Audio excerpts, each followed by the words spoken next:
to Conscious Conversations. It's January 27th, 2021.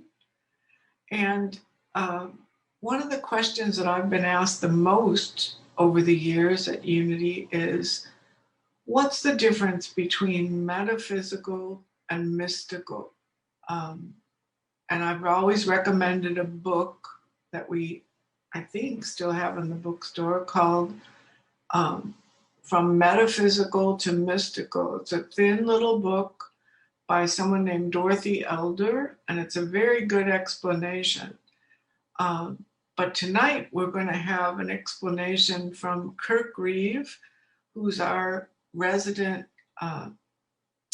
scholar on these matters at Unity. And last time he was with us, we spent a lot of time talking about metaphysics. And tonight we're going to do two things primarily. We're going to talk about mysticism, and we're going to talk about the parable of the talents.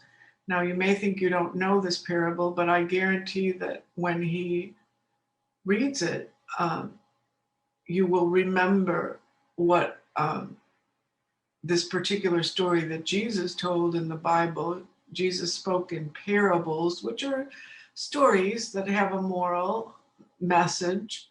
And Kirk's going to talk a little bit about that too. So it should be a very enlightening discussion. So let's read our poem. Now, this poem is a little bit less accessible than some of the poems that we've read, but it really speaks to the topic that we're having tonight, which is about the power of the mind to influence our life, influence our thoughts, influence our body. So let's read this poem. This is Emily Dickinson, whose poetry is a little bit less accessible than some, but by accessible, I mean easy to understand. The brain is wider than the sky, for put them side by side, the one the other will contain with ease, and you beside. The brain is deeper than the sea, for hold them blue to blue, the one the other will absorb, as sponges buckets do. The brain is just the weight of God, for heft them pound for pound, and they will differ, if they do, as syllable from sound. And now let's have a song from Darius Lux, who's one of our frequent guests in our meditation garden services. This song is an original song I'm about to play, and it's really about all of those moments in our lives, all of those little things that you can almost take for granted, you know, whether it's the smile of your child or a flower that's blooming in your garden that day. And, you know, what I would say are ordinary things, and yet when you really look at them, they are quite extraordinary things. And this song is called Extraordinary.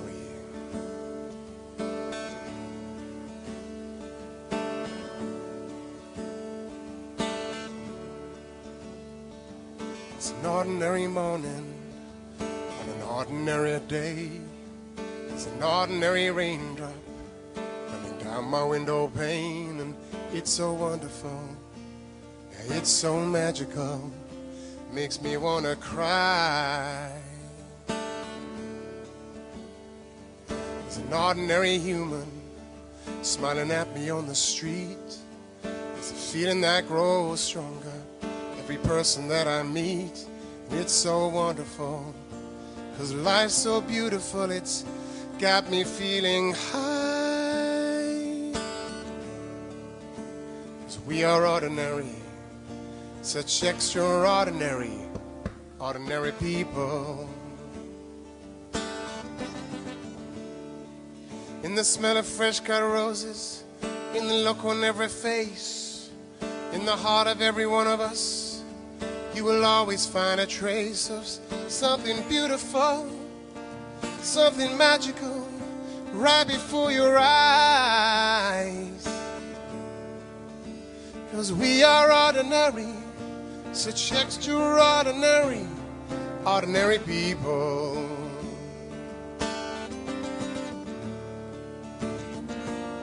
We all have our games to play day by day. Sometimes we win, sometimes we lose. We all are born free to live our lives our way. And what we have is what we choose.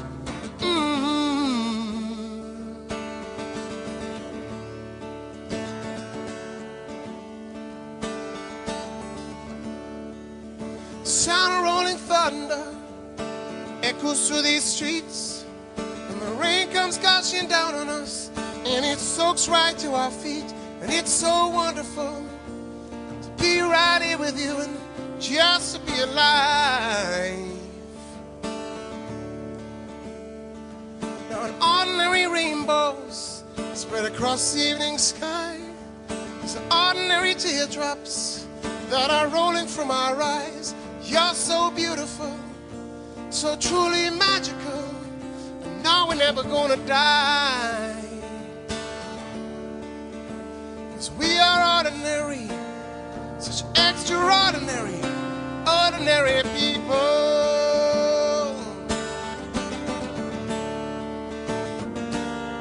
We all have our role to play day by day. We stand in line and we do what we're told. We all are born free to live our lives our way. And what we have is what we hold.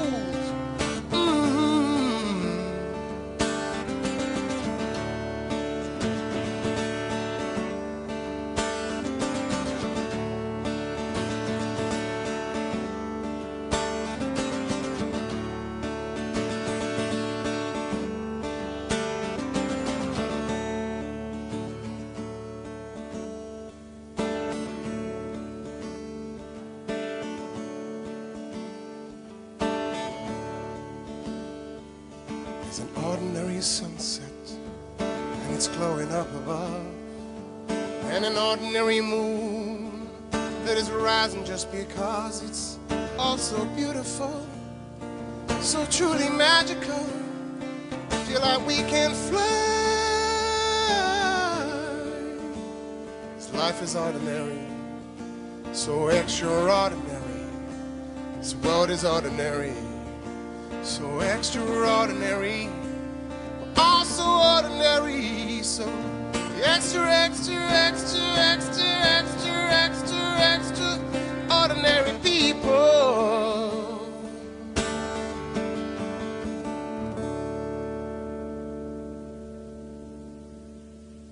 Thank you, Darius. And this is our reminder to pray for those on our January prayer list. And we want to call to mind all of those that we're holding in prayer, regardless of the reason for that prayer. We hold them in this moment of prayer. We see them, we support them, we envision them in their perfect life, perfect health, perfect relationships. And we ask that Holy Spirit accompany them, be their comfort, be their guide. Because we all know the power that the Holy Spirit exerts in our life. And that power can be there for everyone. Thank you, Holy Spirit. And so it is. Amen. And our daily word reading today is gratitude. I am grateful in all things. I awaken each morning grateful for the gift of a new day and the infinite possibilities that lie before me. Acknowledging my blessings fills me with vitality and enthusiasm for all the good in my life. Simply resting in gratitude for a few moments lifts my spirits and reminds me that wherever I am, God is. As a unique expression of the divine, I am called to demonstrate the fullness of who I am. Nobody else can do this for me. As I take charge of my time and energy, I am better able to see the beauty in my day, my life, and my relationships. I find the seed of good within any challenge or difficulty I encounter. I nurture that good with faith, non-resistance, and a positive attitude. Grateful for my oneness with God, I continually grow in spiritual understanding. And the Bible verse from John, the Gospel of John, is, Father, I thank you for having heard me. I know that you always hear me. So let's spend a few moments as we consider the power of that statement. I know you always hear me. Let's hold that in meditation.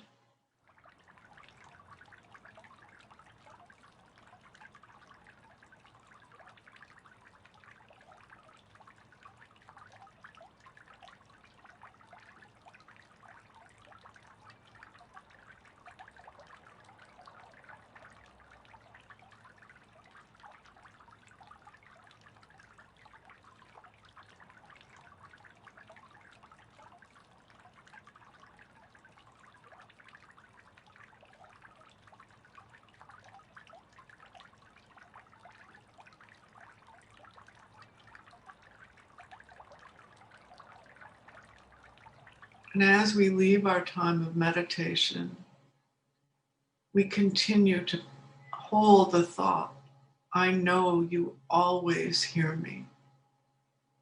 I know you always hear me. And now we have another song from Darius. This song is an original song, and it's called Natural Beauty.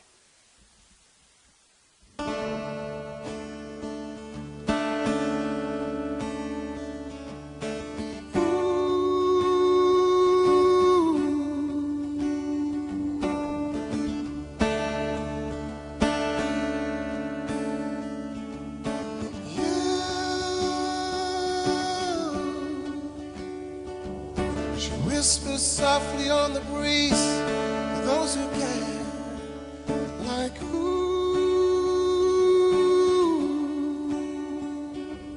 she'll always give you everything she has to share. It's all for you. Somebody tell me if you see her natural beauty. Like to know if maybe you can hear her natural beauty. She's always there, but sometimes hidden from our eyes in plain view. She holds all of the secrets you could want to find. Just let her through.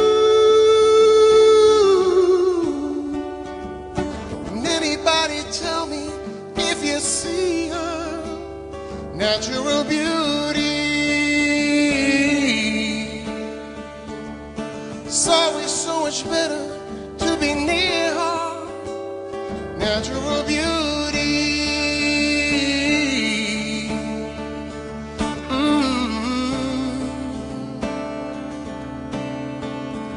Whoa.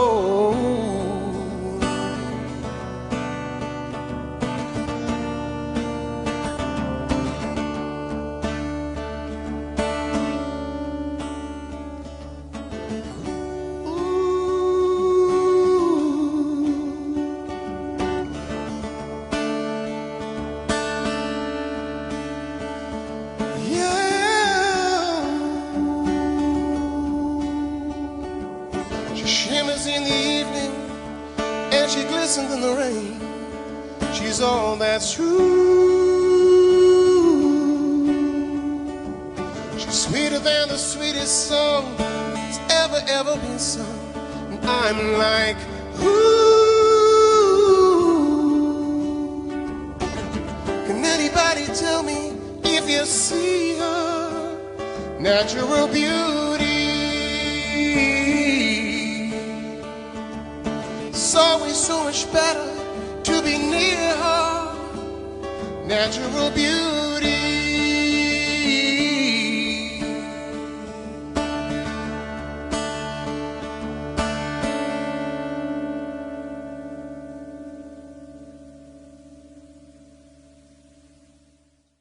Thank you, Darius.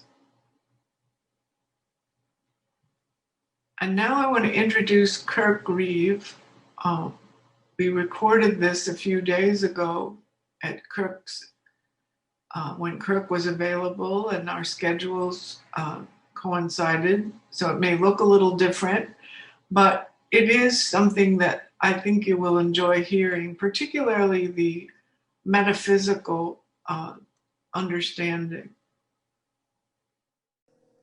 Well, Kirk, we're back together again, talking about last time we really explored the whole metaphysical realm, and now this time we want to talk about the mystical understanding.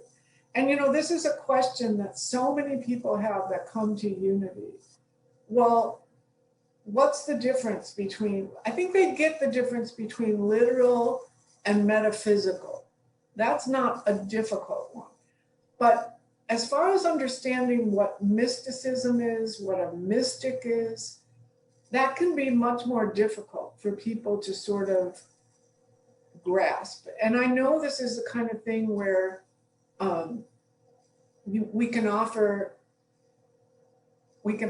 definitions, we can offer insights. It kind of takes a certain consciousness, let's say, to get this. But I'm going to let you talk to us about what is a mystic. Okay, good. Yeah, you can find a number of definitions around. Unity offers one in the little mini dictionary, The Revealing Word, and it says that mysticism is the practice of the presence of God. Well, there's a case where a definition requires a definition, right? What does it mean by to practice the presence of God? All right. Right. Other definitions that I've read have to do with seeking God through prayer, meditation, self-surrender, introspection, and so on. But even that is not quite enough to answer the question that you're raising. I choose to answer the question from a state of consciousness point of view. And I'll explain that. And in so doing, I'm going to borrow some very intriguing lessons from Charles Fillmore. Lessons about spirit, energy, and thought. Spirit first. Fillmore, like so many others, acknowledges that this is a spiritual universe in which we live. He says that everything in the universe is of spirit. Spirit permeates everything, all that is. And that includes molecules, electrons, protons, quarks, subatomic particles, strings, as in string theory. Everything is of spirit. And then he goes on to define energy as spirit in motion. Or he liked to use the term spiritual substance. Spiritual substance in motion. He doesn't say electrons in motion. He says spiritual substance in motion. That's energy. So that begs the question, what causes spirit or spiritual substance to move? What's the force that sets spiritual substance in motion? His answer to that question is thought. Thought. Every time we think a thought, we send out a ripple of spiritual substance in every direction. As the Hopi would say, all 6 directions: north, south, east, west, up, down. Okay. Okay?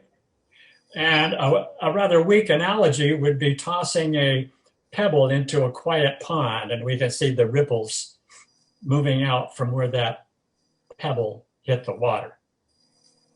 Every thought that we think sends out a similar ripple of spiritual substance.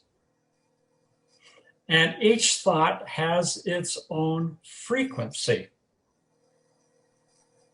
Now, a frequency is measured with the unit of measure called hertz, H-E-R-T-Z.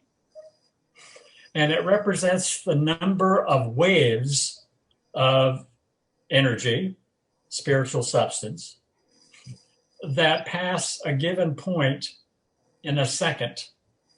And so when they say, like, for a radio station, some Yes. megahertz, is Yeah, is that a megahertz would be 1,000,000 hertz. Wow, a lot of hertz. And a kilohertz would be 1,000 hertz. Okay. And so I'm suggesting that the frequencies of our thoughts are in megahertz, millions of hertz, approximating the speed of light, really. Mm-hmm. Fast. But the really intriguing thing, a couple of intriguing things about it, each thought that we think has its own frequency, and our thoughts are greatly influenced by our attitudes and emotions. That is, the frequencies are influenced by attitudes and emotions. So a thought that is negative in its nature, a thought of anger, a thought of unjust criticism, a thought of name calling, ugly thoughts, those are of low frequencies. Thoughts of higher and higher frequencies are thoughts of love, compassion, understanding, kindness, patience, forgiveness.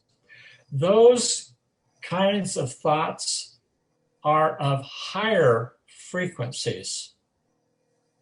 So when one is speaking of states of consciousness, like raising one's state of consciousness, it refers to the nature of one's thoughts. To raise your state of consciousness means that you are going to consistently think in terms of love. In every thought that you think, you're going to include something that is loving, any of those many attributes of love. If you do so consistently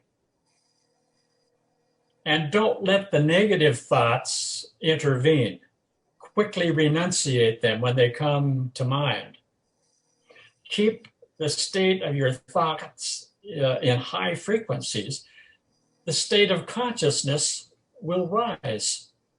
It will rise and rise until it approximates the frequencies of thought of the divine.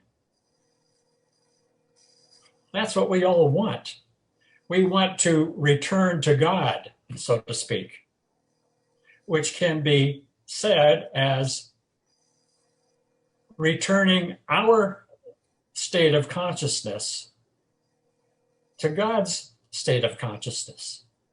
We do that through the thoughts we think. So we must think loving thoughts consistently, which are the thoughts of the divine. And that, to my way of thinking, is what mystics do.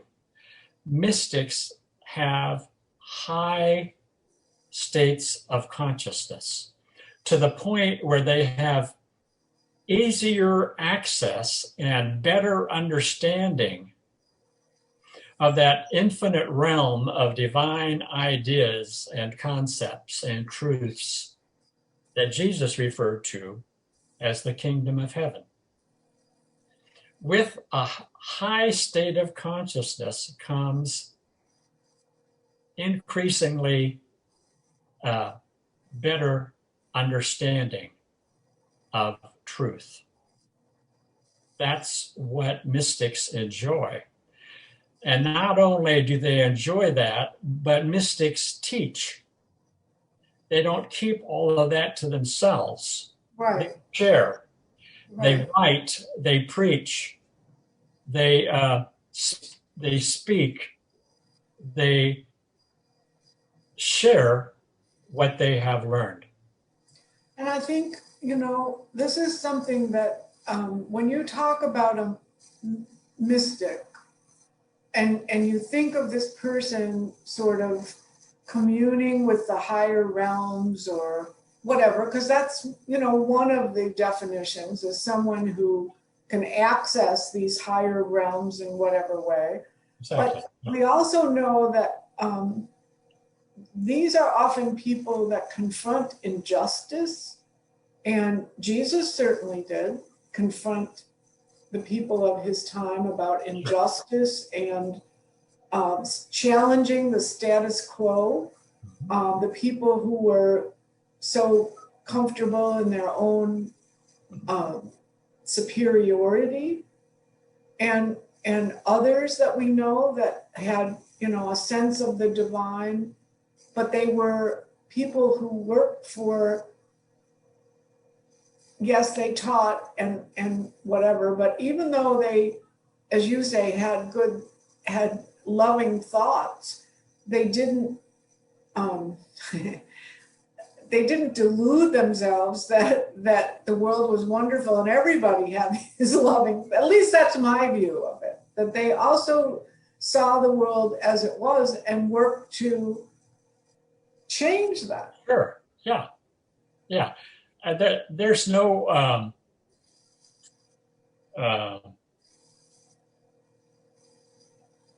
there's no law against that. I mean, that is not an opposite of what I'm talking about. Right. It's utilizing one's high understanding of truth for good. And sometimes that means upsetting the tables in the synagogue, In the temple, sure. Yeah. Yeah, that you don't shy away from life. You live in the world, and this is, I think most of us have had an awareness that when someone tries to affect change or improvement, and it's coming from their ego, it's a different energy than when someone is coming from that higher connection with the divine. That it takes a lot of what should I say, self-awareness and consciousness, as you're describing it, consciousness, to not use a position of, let's say, a platform or a desire to improve things and not have your ego enter into it. I mean, that takes a lot of self-awareness, and frankly, sometimes I think it takes some years. 25-year-olds generally are still in their ego. Now, some, I'm not saying all are, a lot are not, but I think this awareness, that action, Richard Rohr has the Center for Action and Contemplation, sort of putting the two together. Because would you say that a mystic is someone who practices contemplation, whether it's meditation? Okay. Yeah. Contemplation, prayer, meditation. I think those are all essentials. Mm-hmm. But I think the number one essential, as I've indicated, is that high state of consciousness brought about through the positive nature of one's thoughts. Mm-hmm. Can't get around that. Okay. So you're saying, is that like, which comes first, the chicken or the egg? Is that conscious? They go together. They go They go together. together. Okay. You They bet. go together. Yeah. Okay, they go together. So in other words, if somebody, there's a saying in the Bible somewhere, you would know where, I don't even know, something about by their fruits ye shall know them. Yes. In other words, how do we know? Well, we can tell by the way someone talks, their ideas, the way they think, Sure. what has value for them and what doesn't. I think that's kind of a basic understanding. And, Well, we can't always know, I guess, but. There are lots of mystics among us. Yes. I think the Dalai Lama is a mystic. Yes. Eckhart Tolle, I believe, is a mystic. Yes. A number of the fabulous speakers that have come to Unity of Testo over the years are mystics, in my opinion. Mm-hmm. I think Marge Britt is a mystic. And some are more obvious than others. A lot of them just don't come in contact with you and me. They're out there among other people doing their thing. But I think a commonality is the fact that they are dedicated to changing things for the better for humanity. And that is their work. Right. Right. And doesn't mean they necessarily have a big stage to perform on. No. They may have a very small stage, whether it's, but I believe that, this inspiration comes from that connection with the higher mind, higher with the divine. And that's a different, motivation than, and this is the way I think of the metaphysical, and you can tell me if this is right. In the metaphysical, I've seen a lot of people set their intention, whatever their intention is, and this is not to judge that, but their intention, let's say, is, I want a job where I can use my creativity. They're the ones that are setting the intention, if you see what I'm saying. It's not coming from that divine impulse. And they, through their metaphysical intention and affirmations and denials and that kind of thing. And I'm not knocking it. I think I've seen people achieve whatever it is their intention is. But it's not the same thing as having that divine infilling of, this is something I want you to do in the world. This is your purpose in the world. You're inspired to do this. They're just doing something that has their personal intention attached to it. Would you say that's right? It's hard to tell. It's hard to tell. It's very hard to tell. It may seem that way. Yes. But it may be that at least subconsciously, if not consciously, they're acting in accordance with a spiritual gift that they have. Right. And I was just going to use the term spiritual gift. Right. That's right. And because we teach that, what you want is coming from a divine desire. Now, I don't know if you could say someone that wants a red sports car. You remember that movie, The Secret, that was such a sensation for such a long time, right? Yes. People heard, if you want a red sports car, just really focus on wanting the red sports car. And I'm just speaking for myself here. I don't see any mystical divine proclamation. I don't feel that. And I think we would know, don't you think, that that wasn't a divine impulse? Maybe, I don't know. There may be some truth to that, but I don't really want to open that can right now. Okay, all right. Well, but the idea, though, is that I think we can say with some confidence that there is and I appreciate you saying that, Kirk, that there is kind of a gray area there where, you know, maybe for some reason the red convertible makes them, you know, I've heard stories that Krishnamurti used to drive around Ojai, up in Ojai, in his convertible. And he drove, I guess, really fast on the roads in Ojai. And, you know, I think we can safely say Krishnamurti was a mystic, but he had a crazy red sports car. So who knows? Who knows, right? There's nothing wrong with having a red sports car, but no, not at all. I think that it's possible to misuse yes. Spiritual truths. So yeah, right. And I think that's sort of what The Secret brought out. A lot of people said, well, if it introduces some ideas about positive thinking, then it's fine. But, you know, I think people quickly discovered that this whole manifestation thing,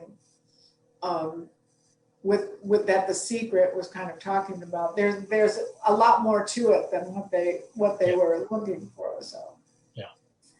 So you were saying that Charles Fillmore talked about spirit and the movement of spirit, and thought is the I don't know what you would call it, the spark. It's the force. It's the force.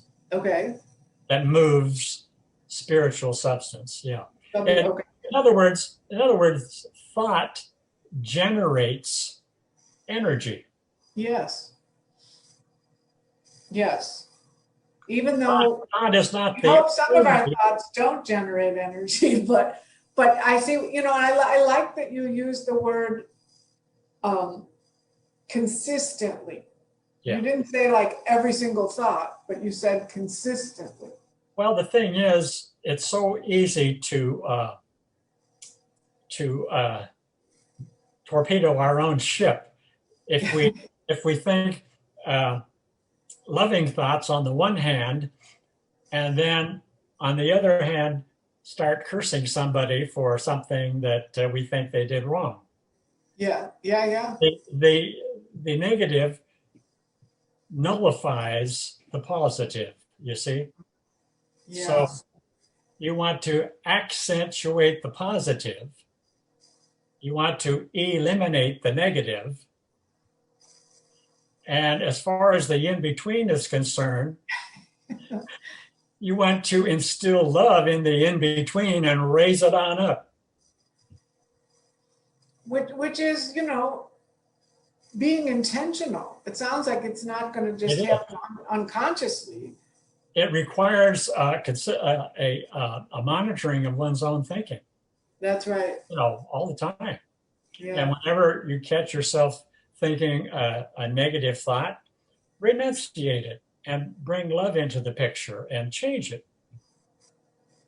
And so that when we talk about a mystic, that's someone who is doing that actively. Yes, and I should point out that we are all mystics in training.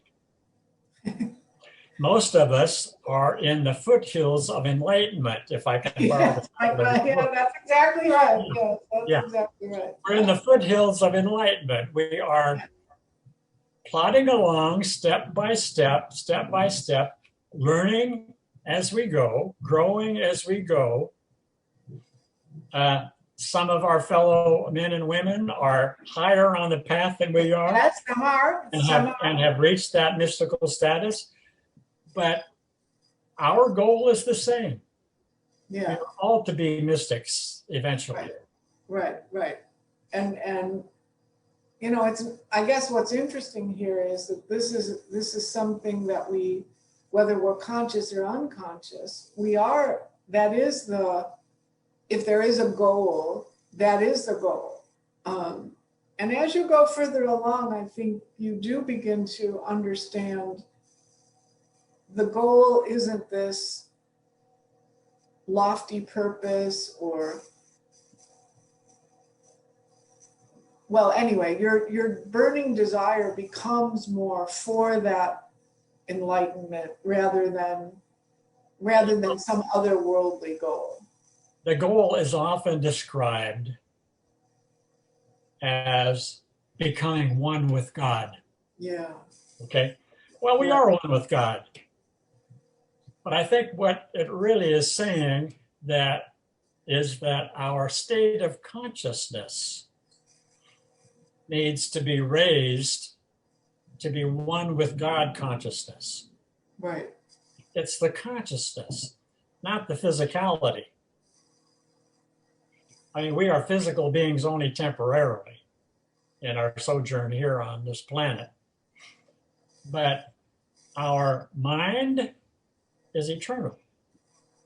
Our wonderful gift of thought is eternal.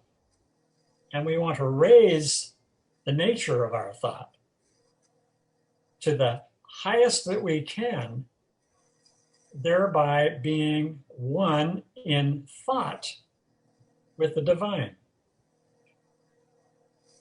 Well, and we know that, I think of Mary Baker Eddy's quote, knowing God is the work of eternity.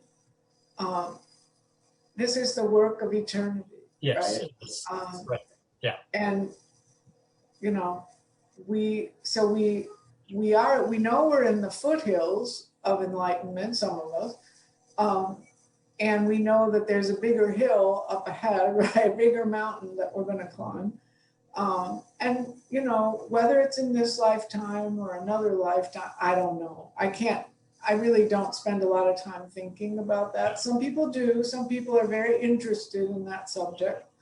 I, for one, don't think about it much.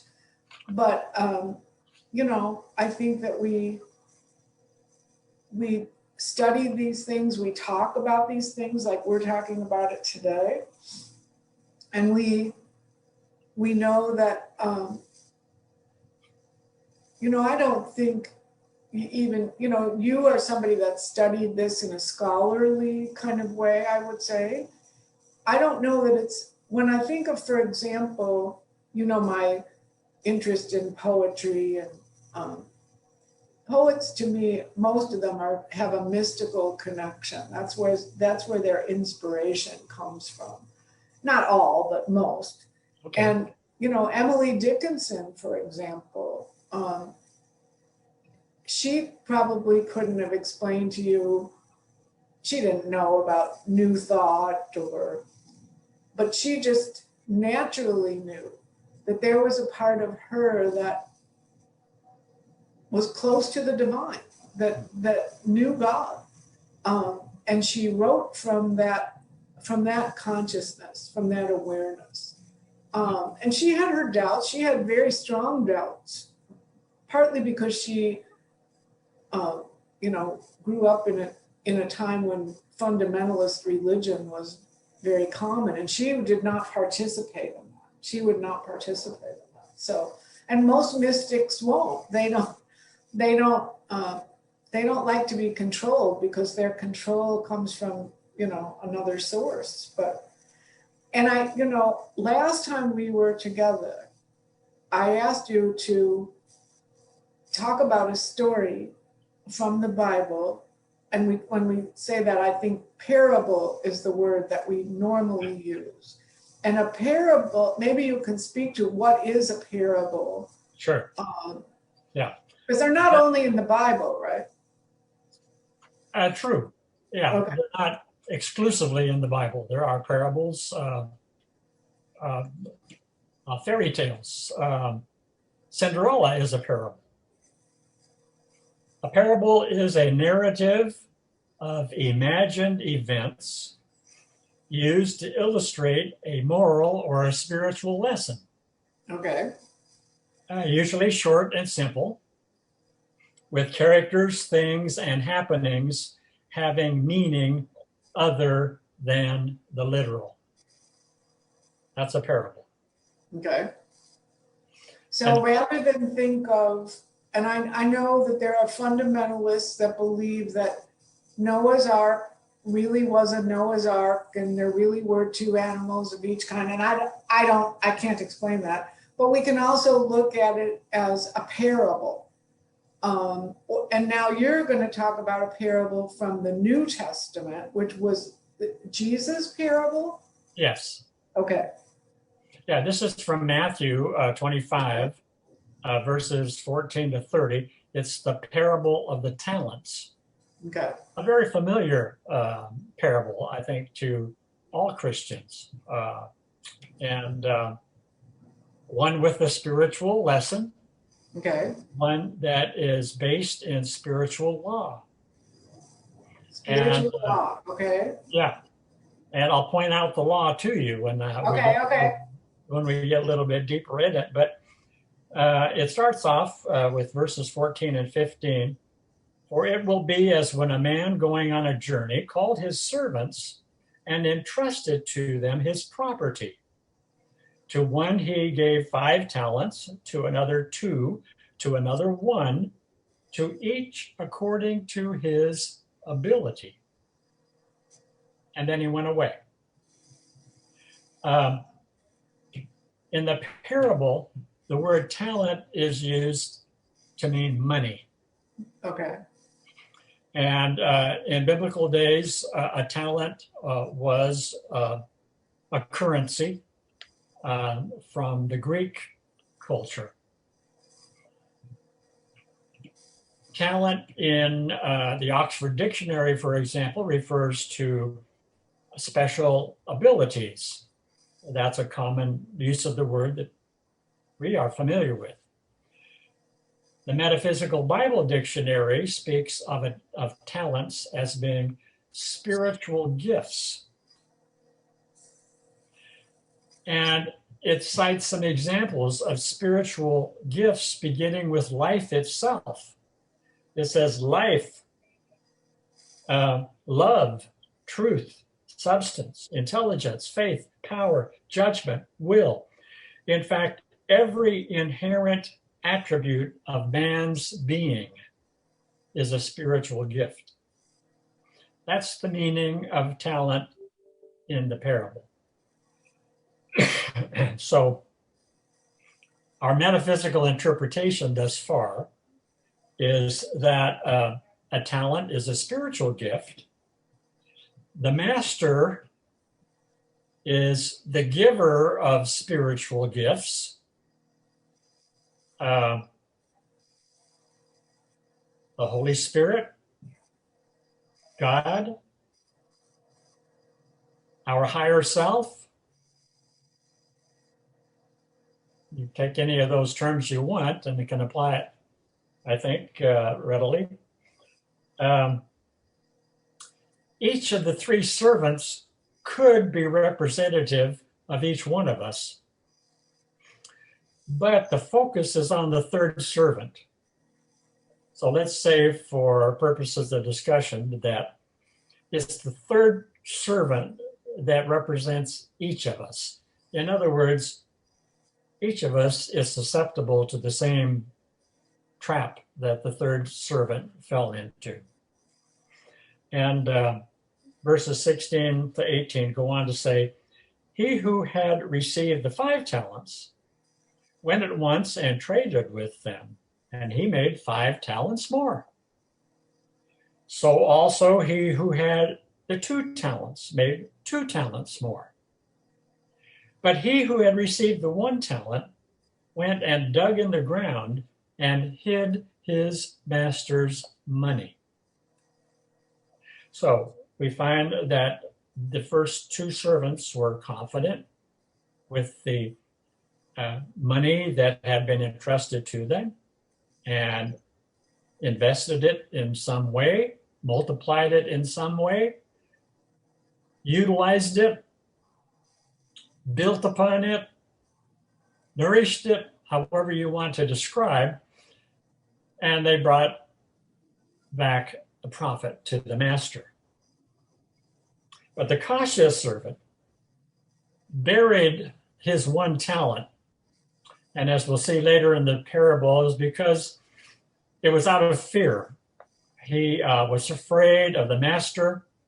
He regarded the master as being hard, unfeeling, quick to judgment. And so he thought, well, I'm just going to bury this in the ground and not use it at all, but at least I'll have it when the master comes back. So verses 19 to 23 continue. Now, after a long time, the master of those servants came and settled accounts with them. And he who had received the 5 talents came forward, bringing 5 talents more, saying, Master, you delivered to me 5 talents here, and I have made 5 talents more.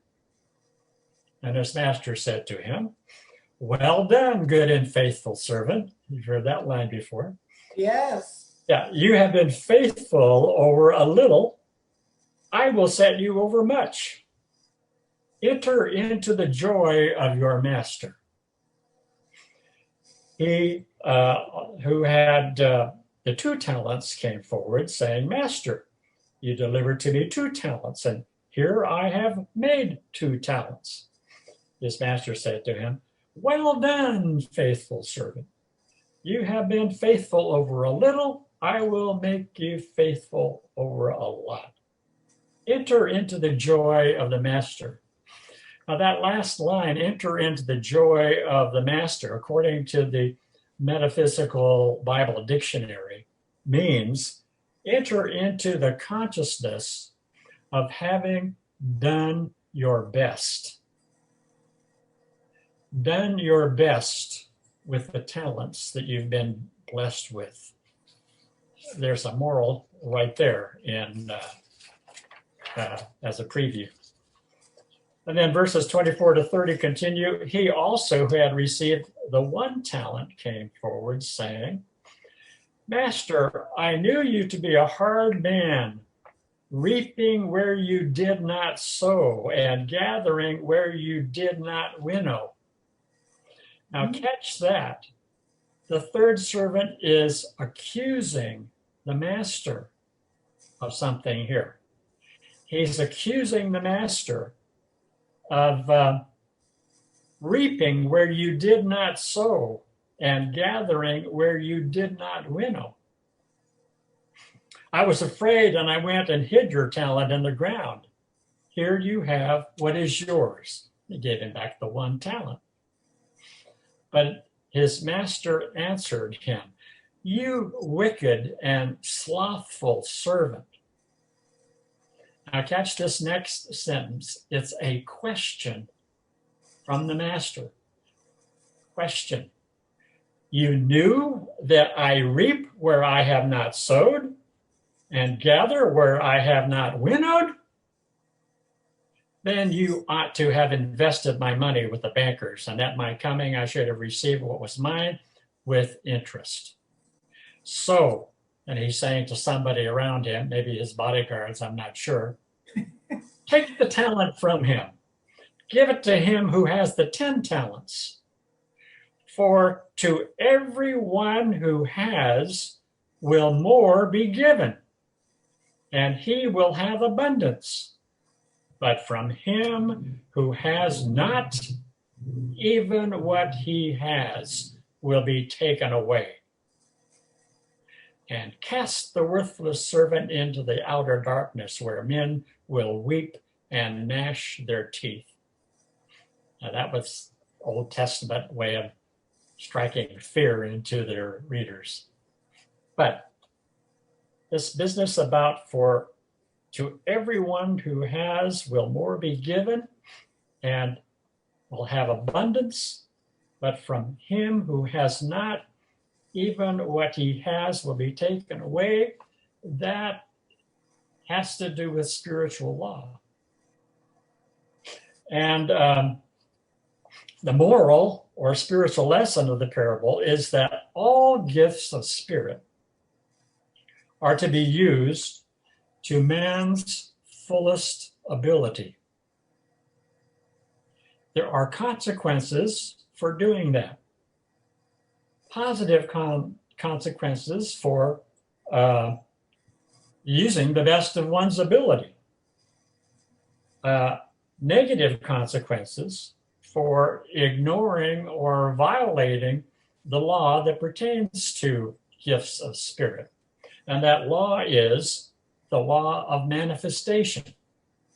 Spirit is the life, mind is the builder, the physical is the result. Now, in this parable, the third servant made two mistakes. The first mistake was in his accusation against the master, accusing the master of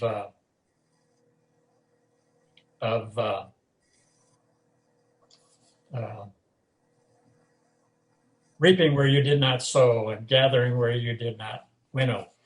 According to the law of manifestation, spirit is the life. That's God's contribution. Mind is the builder. That's man's responsibility. Man is intended to use his blessing of mind, of being able to consciously think and to build upon the blessings that he has given. And the physical is the result. That's the manifestation of man's efforts. And so man does the sowing by his thoughts. That's the mind part. Thereby making God manifest. That's the physical. And thus God reaps where he has not sown. Man gets credit for it and is set over much, made ruler over many things. But God reaps the upgrade of humanity. That's the ultimate manifestation is a perfected humanity. That goes back to God. God reaps that. And by that, we can refer to our earlier discussion about states of consciousness. When man achieves a high state of consciousness that is in tune with God consciousness, that's the gathering of man back to God. And that is what God does. He gathers man back to himself mentally. So tell me then, what is it that this servant, the third servant, is accusing the master of failing to, what would you He's say? accusing the master of gathering what he did not sow. Well, man's responsibility was to sow. Okay. God, however, has the role of gathering the results in the way of an uplifted humanity. Right. By that I mean mankind in the high states of consciousness that is in attunement with the divine. That's the gathering. So Now, this servant's fear, let's say, yeah. Can you feel its fear? Or I guess we're also saying that he's saying to the master, this is how I see you. This is my perception of you. Whereas the others didn't feel that way. Right. That's a good way to summarize one of the servant's mistakes. The other mistake that the servant made was not to sow. He did not build upon the spiritual gifts that he was given. He did not seek to improve them, to nourish them. And so they were taken away. It was taken away. The talent was taken away. And does that happen like in other words, taken away, meaning, well, he buried it in the ground. So obviously something that's buried in the ground, it's not thriving or growing.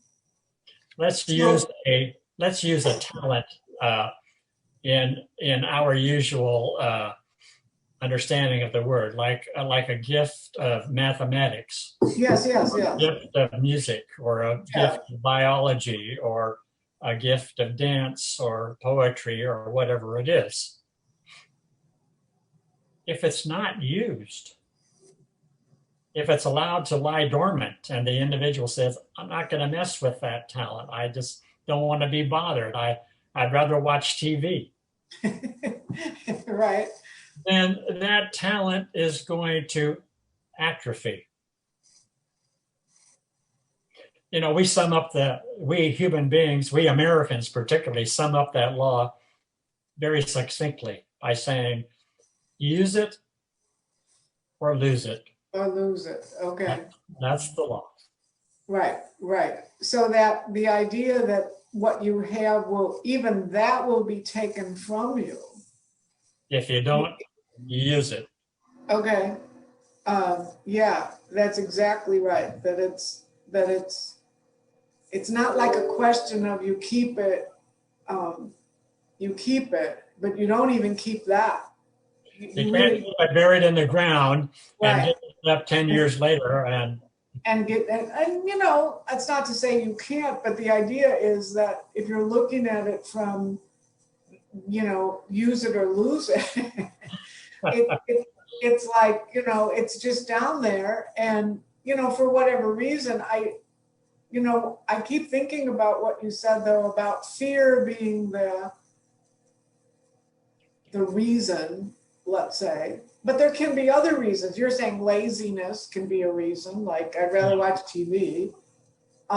Or, you know, I even think things like, you know, just being stubborn, just saying, you know, like we know people that have tried to run away from their gifts and run away from their, because they don't have the self-confidence or, you know, spirit doesn't care about all that stuff. Spirit just wants you to live whatever this is, whatever your talent is. And, you know, talent can mean a lot of, it doesn't sound like talent is just dancing or painting or, you know, talent is spiritual gifts. Whether it's, you know, and when we say gifts, we don't mean, you know, like some people have the gift of, we used to teach a class here on spiritual gifts, and everyone has them. And whether it's, you know, teaching or not everyone has that gift, but, you know, people have different gifts, but we all have something. Yes, that's an important point to make. Everybody has one or more gifts. Right. And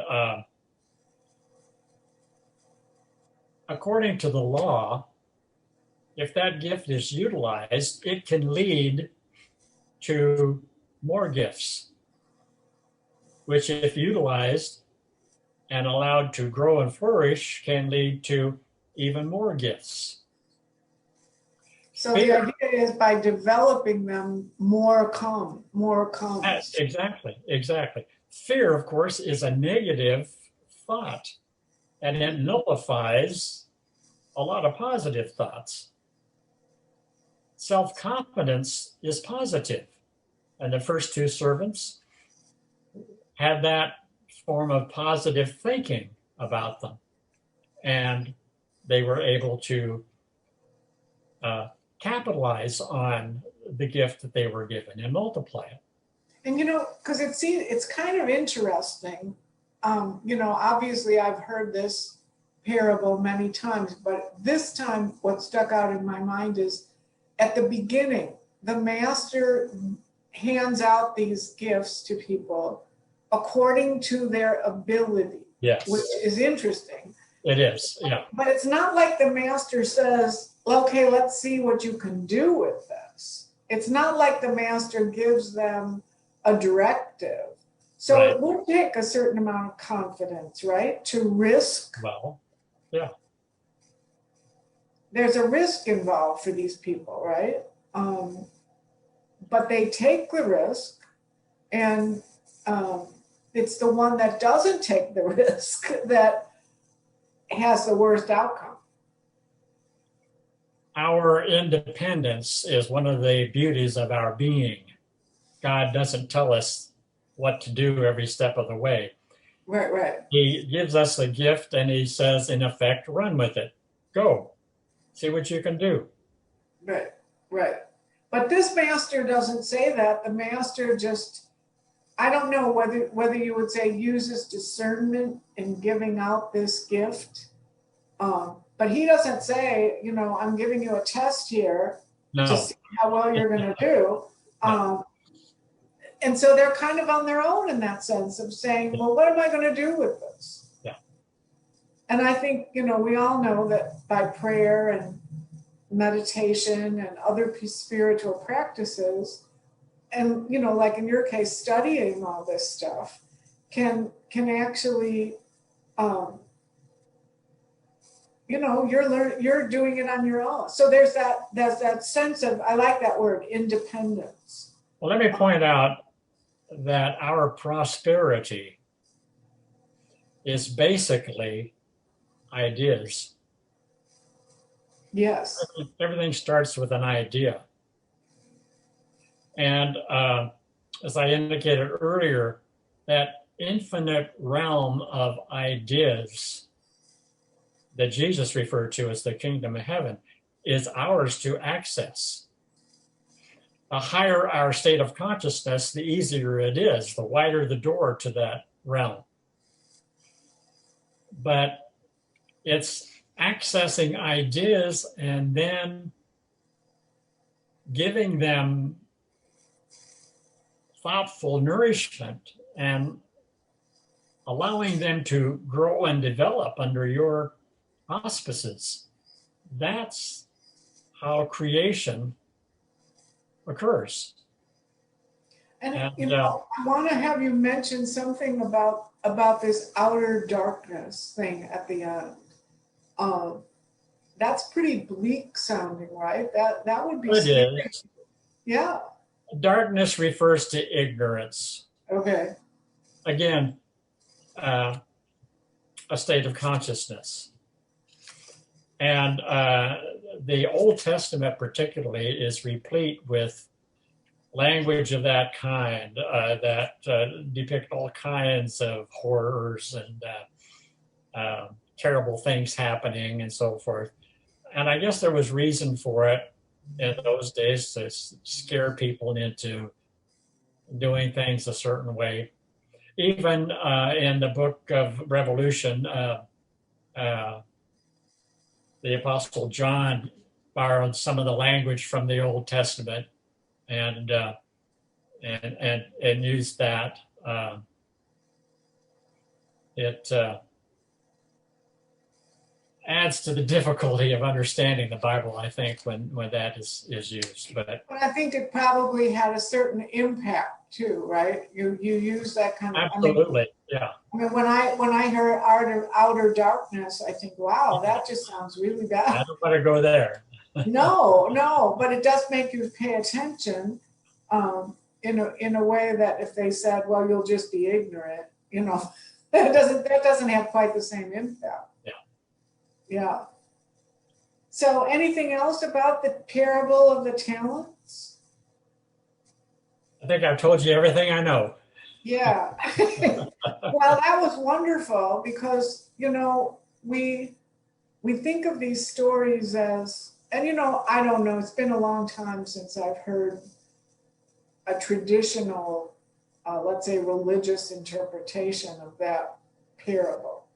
But I think hearing it from the way you're describing it is, I don't know if it's right to say the way Jesus intended it to be heard, because you could hear that, if you were thinking of prosperity consciousness, everybody knows that if you have $100 and you put it under your mattress, nothing's going to, it's going to be $100 maybe, unless it gets eaten by bed bugs or something. But, the idea is we know that things have to be in circulation in order to prosper and grow. Yeah. So you can look at it from that standpoint as well as the spiritual standpoint. But that, this is what these kinds of interpretations and this exploration of these things at a different level brings us, I think. So I thank you, Kirk, so much for this discussion. And I know that it's always going to be an issue for especially new people that come to Unity. Well, what do you mean when you say mystical? What does that mean? So I hope that we've helped to bring that out a little today.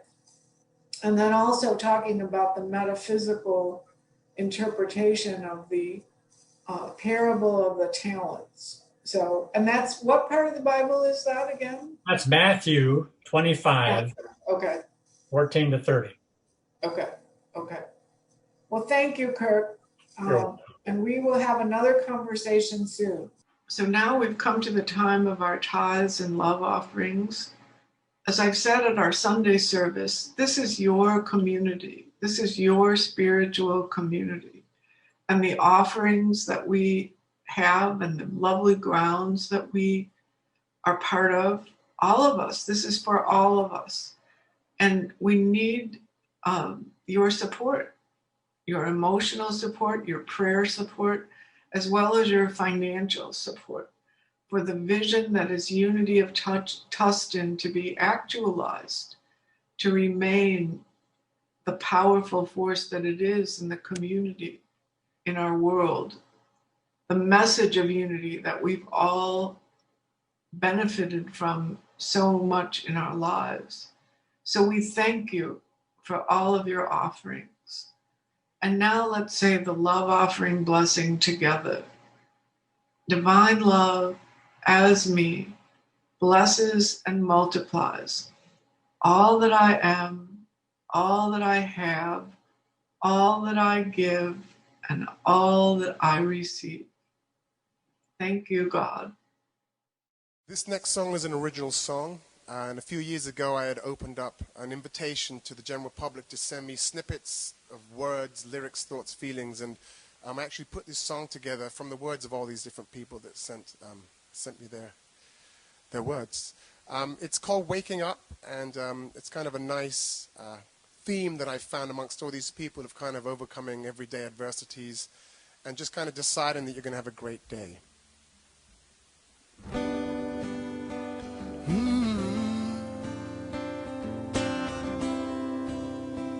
Yeah. Ooh.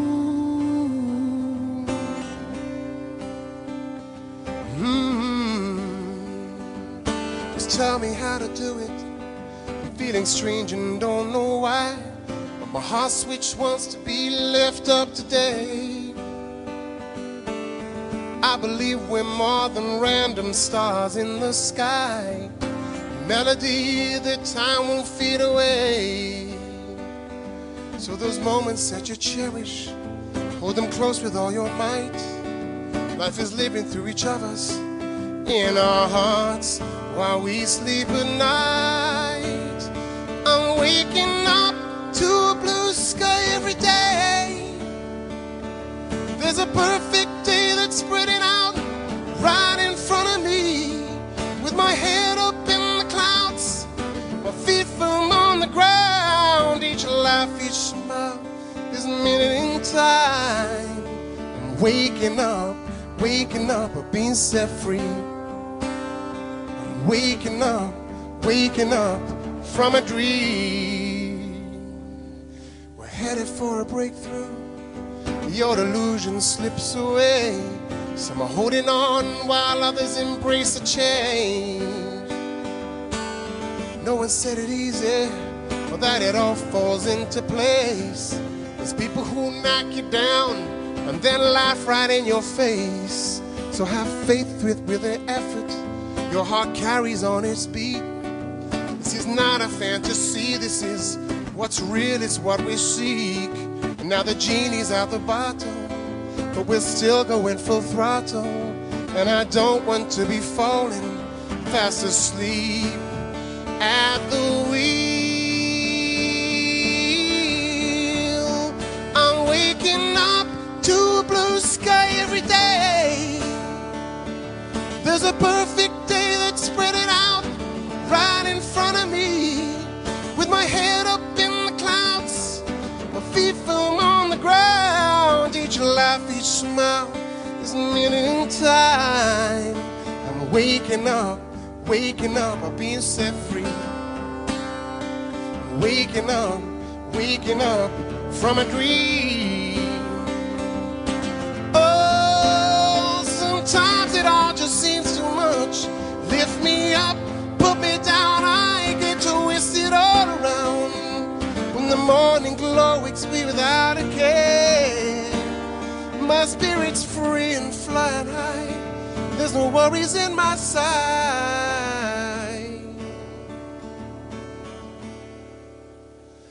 Waking up to a blue sky every day. There's a perfect day that's spreading out right in front of me. With my head up in the clouds, my feet firm on the ground. Each laugh, each smile is a minute in time. I'm waking up to a blue sky every day. There's a perfect day that's spreading out right in front of me. With my head up in the clouds, my feet firm on the ground. Each laugh, each smile is a minute in time. Each breath we take this moment here in time. Each laugh, each smile today is a minute in time. I'm waking up, I'm being set free. I'm waking up from a dream. I'm waking up.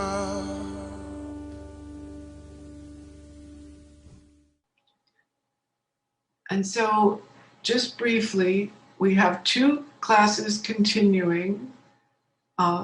Rumi's class with Reverend Blair. We'll have 2 more sessions beginning tomorrow, Thursday at 6:30. Been a very popular class, very well attended, so please join us. It's not too late. Just because you've missed the first 2, you can still join in. And then Reverend Marge's class, Dr. Marge Britt's class on 100 Days of Prayer, will continue also tomorrow at 1 o'clock. You have missed the first one, but I believe it's perfectly fine to come in to the class tomorrow and participate. Also a very popular class, well attended, and I think you will enjoy being in prayer with other people of like mind. And so as we close, let's say the prayer for protection. The light of God surrounds us. The love of God enfolds us. The power of God protects us. The presence of God watches over us. Wherever we are, God is, and all is well. Thank you for being with me tonight, and I hope to see you next week on Conscious Conversations. Thank you.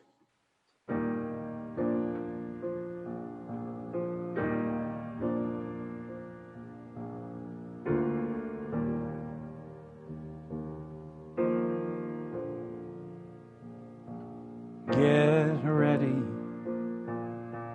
my soul.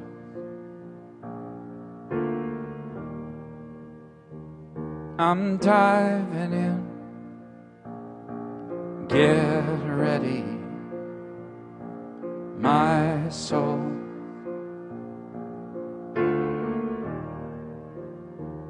I'm diving in to the deepest kind of love, to the sweetest kind of life. Get ready, get ready, my soul. Everything I've ever done, everything I've ever seen, everything I've lost or won, everything I've ever dreamed has brought me here to the present moment, here to a new beginning, here, and I'm seeing life so clearly now. Get ready, my soul.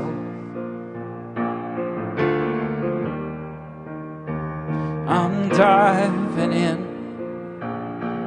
Get ready, my soul. I'm diving in to the deepest kind of love, to the sweetest kind of life. Get ready, get ready, my soul. 'Cause here I go,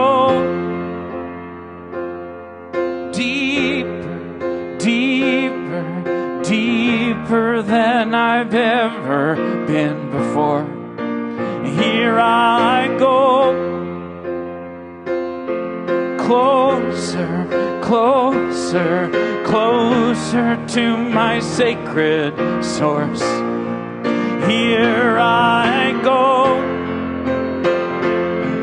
deeper, deeper, deeper than I've ever been before. Here I go, closer, closer, closer to my sacred source.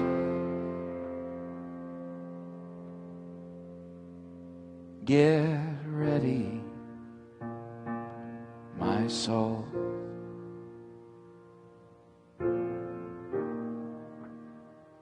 I'm diving in.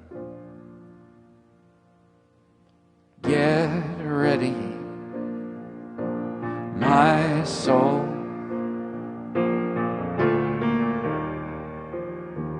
I'm diving in into the deepest kind of love,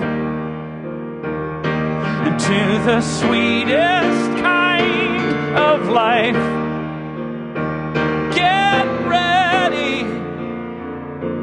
Get ready, my soul.